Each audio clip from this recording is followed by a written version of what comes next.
A new lawyer got his very first office, and he was getting it all set up. He had a sign painted on his door, he had books on his shelves, and he was ready to go. But he was wondering how in the world he was going to get any clients. And early one morning, he was sitting at his desk. He had his phone there on the left and papers in front of him, when all of a sudden he heard someone walking down the hallway. And he gets all excited and he's thinking to himself, this could be my very first client. And so the lawyer spreads papers out all over his desk like he'd been real busy, And he picks up the telephone and he pretends that he's talking to someone.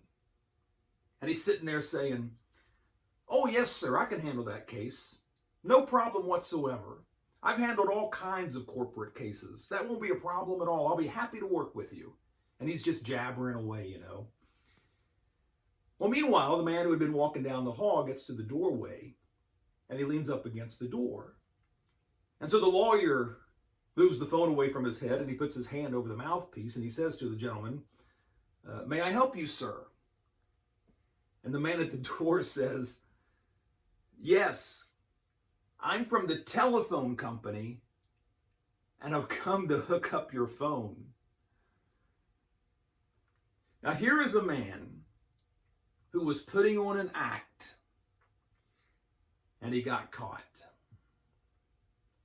Most of the time, when we put on an act, we're going to be found out. And even if others don't discover our charade, God knows. And the Bible says numerous times that our love is to be with sincerity, that we're not to be two-faced or double-minded.